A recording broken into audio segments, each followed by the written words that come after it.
Biasa-biasa aja, nggak ada sesuatu yang heboh yang apa. Setia kepada Pancasila di Undang-Undang Dasar 45. Tapi khilafah juga? No, I guarantee you, nggak ada. Jadi kita tuh tidak mendirikan, kita diriin khilafah yuk gitu. Siapa pemimpinnya ya? Ini enggak, konyol gitu. Siapa menjadi pemimpin? Dengan cara apa? Gitu. Itu udah Undang-Undang Dasar 45, udah ada Pancasila, mau diapain? Biasa-biasa aja, nggak ada sesuatu yang heboh yang apa. Setia kepada Pancasila di Undang-Undang Dasar 45. Tapi khilafah juga? No, I guarantee you, nggak ada. Jadi kita tuh tidak mendirikan, kita diriin khilafah yuk gitu. Siapa pemimpinnya ya? Ini enggak, konyol gitu. Siapa menjadi pemimpin? Dengan cara apa? Gitu. Itu udah Undang-Undang Dasar 45, udah ada Pancasila, mau diapain? Kenapa jadi begini gitu loh? Kenapa kita dituduh khilafah, radikal? Dibuat lagi daftar ustadz radikal. Nomor 12. Itu saya protes. Nomor 1 mestinya. Makanya pertanyaannya adalah, Bapak kan nomor 12. Pertanyaan paling mendasarnya Bapak ustaz atau bukan? Bukan. Nah, berarti keliru itu. Keliru lagi. Keliru.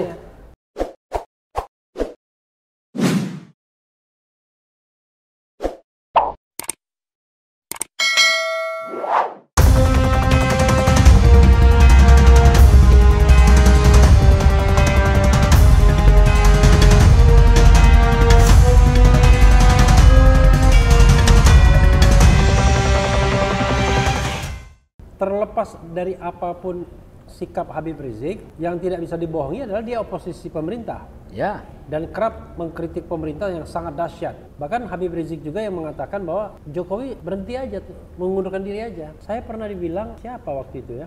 Maksudnya kan menjadi pemimpin itu berat, dosanya banyak tuh kalau tidak amanah, tidak mampu. Nah, dia mau menolong Jokowi agar jangan terlalu banyak dosanya dengan cara menyuruh mundur. Dan bukan sekali saja dia bilang mundur kan, dan mengkritik pemerintah juga bukan sekali saja. Oke. Artinya ya terlepas dari sikap dia seperti apa, ya pemerintah nggak suka dong. Saya kan sukanya orang yang memuji saya, kan begitu. Gini Bung, Ya. pada waktu Presiden Barack Obama berdebat habis dengan Hillary Clinton, pengikut Hillary Clinton itu berkata, Barack Obama ini sebenarnya Islam. Ya. Sebenarnya dia bukan Amerika asli. Barack Obama ini nama aslinya Barack Hussein Barack Hussein Obama. Dan beliau ayahnya masih beragama Islam. Ya. Berbahaya bagi negara Amerika dan seterusnya dan seterusnya. Kayaknya orang Kenya ya. Kayaknya. Begitu Barack Obama terpilih, hari pertama berikutnya dia salami Hillary Clinton dan diangkat sebagai menteri luar negerinya. Bisa enggak bangsa kita tuh kayak begitu gitu loh. Maksudnya Habib Rizik jadi menteri luar negeri gitu. Bukan. Konteksnya adalah nggak usah musuhan. Oke. Oposisi itu baik. Oke. Saya oposisi. Catat, saya oposisi. Oposisi. Oposisi, opomane, oposisi. Iya, artinya apaan? Saya orang yang mengkritik kebijakan pemerintah. Ya. Itu kenapa nggak disukai? Kenapa Kalau begitu dibenci? sama, saya juga begitu. Orang mesti setuju apa? Orang mesti sama apa? Di iklim kayak begini masih berpikir seperti itu. Katanya Bhinneka Tunggal Ika. Orang berbeda-beda tapi yang penting jangan berpisah. Habib Rizik kalau dipersepsikan sebagai orang yang mengkritik pemerintah, yang kritik pemerintah tuh bukan dia doang. Banyak orang kritik pemerintah. Contoh misalnya. Bung Refli Harun. Oh, tapi kan saya nggak ada pengikutnya. Pengikut saya itu subscriber aja. Militan itu, militan. Sambil makan, Be. Sambil makan silakan. Jadi jangan gara-gara kritik jadi musuh negara. Nggak bener dong. Bung, Ya. 26 kontrak saya tuh batal. Kontrak apa? Pribadi. Kontrak jual beli bulan. Kontrak pelatihan. Kan bisnis oke. saya itu pelatihan, Iya. outbound training. Batal. 26 kontrak dibatalin. Terus saya takut gitu. Oh yaudah gue abis dibatalin kontraknya nih. Jadi gue ngomong apa? Selama kita berpihak pada kebenaran, Allah yang ngatur rezeki orang. Itu prinsip saya kayak gitu. Iya. Bukan manusia. Iya. Manusia nggak bisa nakar rezeki. Allah yang ngatur. Itu contoh doang. Ya. Nah, mungkin hal itu sama terjadi seperti yang Bung Refli katakan. Pemerintah nggak seneng gitu dengan orang yang kritik gitu Iya. kan. Tapi beliau tetap kritik. Salahnya di mana? Katanya kita Bhinneka Tunggal Ika. Yang berbeda itu bukan cuma suku, bukan cuma agama, bukan cuma ras. Pikiran. Bagaimana orang bisa mengadili pikiran coba? Ya, tapi Be, begini Be. Kalau saya, ini adalah pertarungan politik klasik antara kubu kanan, tokoh Islam kan. Dan Islam itu kan ada yang dianggap fundamental. Ini tipologi yang disampaikan Munarman juga. Ada yang dianggap tradisional. Garis bawah Bung, dianggap. Ya, Padahal dianggap no. dong. Iya, kan karena dianggap ini stigmatisasi kan, dan dianggap modern. Modern dan tradisional ini itu berusaha disatukan karena dianggap kelompok moderat. Ya kalau gambaran sekarang kalau kita mau ngomong misalnya modern Muhammadiyah ya kan, kalau yang tradisional NU, fundamentalis ya FPI kira-kira begitu. Nah, yang fundamentalis inilah yang dalam tanda kutip quote unquote harus disingkirkan, kan begitu. Itulah framing. Sampai-sampai orang Nah, sehebat. saya tambahkan lagi, karena itulah saya nggak mau dong kekuasaan saya nanti dikuasai kelompok-kelompok seperti itu. Nanti saya nggak akan bisa berkuasa lagi, saya nggak akan mendapatkan bagian dari kekuasaan. Kan begitu. Emang FPI salahnya di mana? Sampai dituduh menjadi fundamentalis. Semua ini karena framing. Isinya orang FPI itu, orang NU semua. Isinya orang FPI. I guarantee you. Isinya orang NU. Berarti Babe NU juga? Tulen. Oke. Tulen. Pantas saja PWNU Jawa Timur memprotes polisi dengan berlebihan. Siapa yang bikin FPI seolah-olah menjadi fundamental? Habib Rizik berkali-kali mengatakan NU itu rumah besarnya FPI. Iya. Kalau beliau ketidakcocokan beberapa pemikiran dengan Kiai Said Agil Siraj, jangan dibikin jadi seolah-olah bermusuhan. Iya. Di FPI itu ada zikir-zikir semua loh. Anak-anak FPI pakai kunut, Iya. anak-anak FPI itu baca ratib, baca rawi maulid, ikut tawasul, ikut tahlil, ziarah kubur. Itu kan tradisionalnya NU semua gitu loh. Tapi yang terkesan sekarang yang struktural ya, malah lebih dekat ke Muhammadiyah kesannya. NU struktural lebih dekat kepada? Enggak, maksudnya FPI lebih dekat ke Muhammadiyah dibandingkan NU struktural. Kesannya begitu. Kesannya iya, kesan. Karena Tapi mungkin politik Muhammadiyah yang lebih menjaga jarak dengan pemerintah mungkin ya. mungkin cuman FPI dikatakan Islam fundamentalis, saya kurang sependapat juga. Kalau ternyata itu stigmatisasi, dia itu iya betul. Orang yang menyelidiki lebih dalam tentang NU dari Kalau unsur kalau pemerintah. potongan Babe kan nggak bisa kita lihat fundamentalis ya kan. Apa saya bukan siapa-siapa Bu. Ya, orang aja melabeling gini gitu ya. Saya ya Haikal kayak beginilah. Orang yang taat dengan ulil amri juga, selain Allah, Rasul dan ulil amri. Ulil amri Babe siapa Be? Ya presiden lah. Oh, presiden. Kayak saya kan tanya, siapa tahu ulil amrinya yang lain ya kan. Habib Rizik Ya. yang menyatakan dan menggaris bawahi itu pada waktu peringatan reuni 212 kemarin.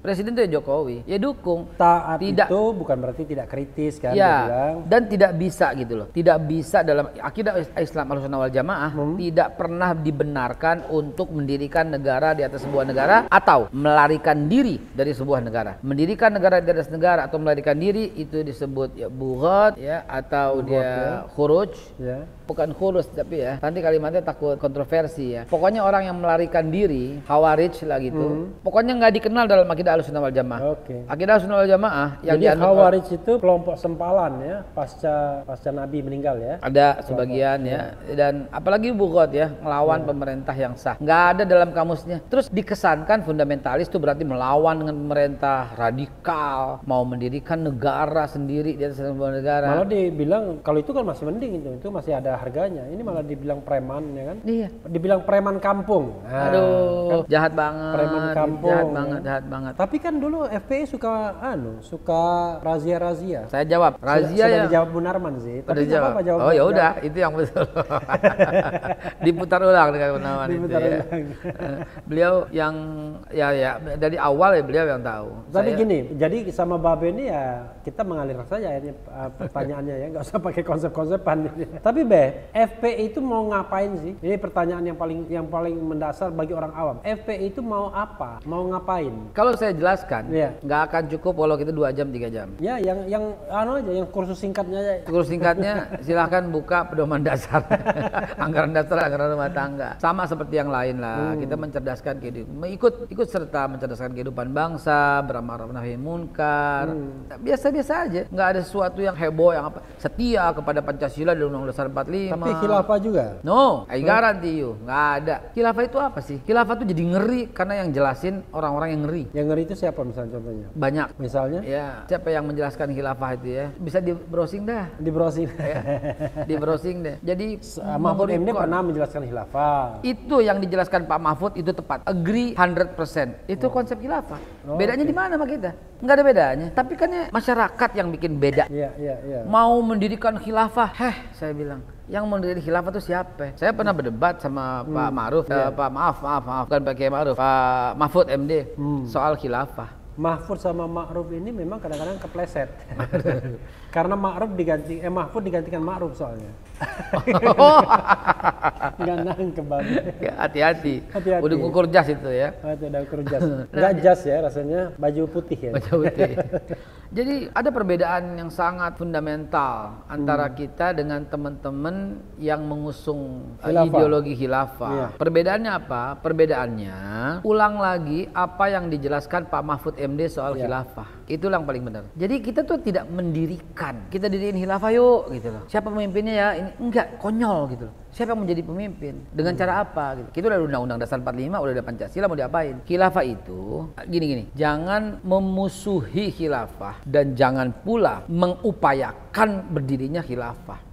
Khilafah automatically akan terjadi di akhir zaman bersamaan dengan Imam Nabi Mahdi. Isa yang akan datang. Sama Imam Mahdi. Nah, Imam Mahdi itulah sebagai pemimpin daripada konsep khilafah yang nanti akan terjadi secara automatically. Bukan kita yang usahain. Itu memang takdir yang berjalan seperti itu. Itu konsep kita, itu akidah kita semua. Kalau orang yang mengerikan, misalnya saya nggak usah sebut seorang tokoh ya, mungkin bisa di browsing siapa tokoh itu. Tidak boleh khilafah berdiri, karena kalau khilafah berdiri semua orang harus sholat, kalau nggak sholat akan dibusuh, akan dibasmi. Itu gubernur itu. Gitu ya? Gubernur di suatu daerah. Oh gitu ya? Iya. Ngeri nggak tuh kayak begitu? Iya. Nah itu yang saya maksud, khilafah kok diterangin sama orang-orang yang membuat khilafah itu ngeri sendiri. Jadi akhirnya apa? Ya, dia bukan tidak paham, dia paham, tapi dia kan berusaha untuk mempengaruhi masanya. Allah alam apa yang termaksud? Agar memilih partai dia, jangan partai yang ono, kira-kira begitu. Nah jadi dia jadi viral, yang nggak ngerti, oh khilafah begitu. Hey, Karena itu kagak pilih partai dia ya kan. hey man, saya bilang come on gitu loh. Wah, jadi gini ya. Kita kan taat kepada Allah, kepada Rasul dan juga pada para sahabat ya.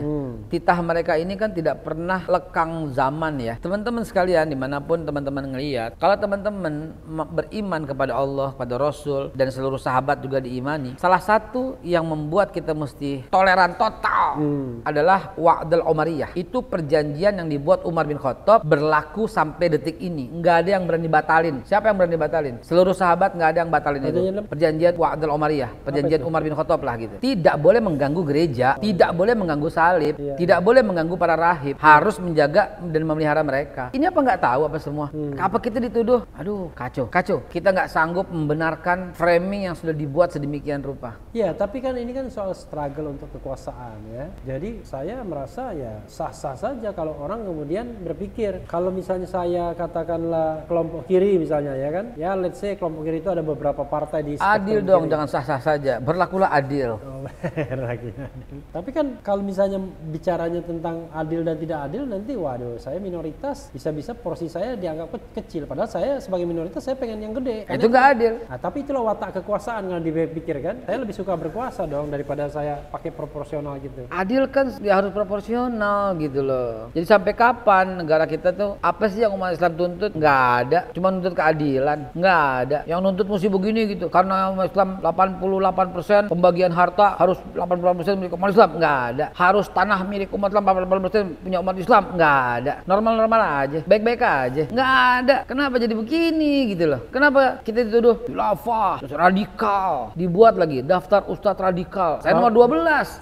Bapak Itu masuk. saya protes. Nomor 1 mestinya. Makanya itu menghina namanya nomor 12. Lebih baik nggak usah dimasukkan. Iya. 12 radikal. 12. Di atas- Siapa yang bikin itu coba? Kalah sama Ustadz Felix berarti. Dia nomor berapa dia? Dia nomor 2 ya. Nomor 2. Gua salib ntar. Ustadz Somad sampai bilang begini, macam mana tuh barang biar bisa nomor 1. Jadi bagaimana gitu loh. Terus kok diviralin gitu. Definisi radikal itu apa? Oh, kalau ngelawan pemerintah radikal. Tadi apa yang Kalau nomor 12 ngeritik tadi? gitu. Daftar ustadz radikal. Pertanyaannya adalah Babe kan nomor 12. Pertanyaan paling mendasarnya Babe ustadz atau bukan? Bukan. Ah, berarti keliru itu. Keliru lagi. Demikian Kleru. ya. Kleru. Orang ganteng kok dibilang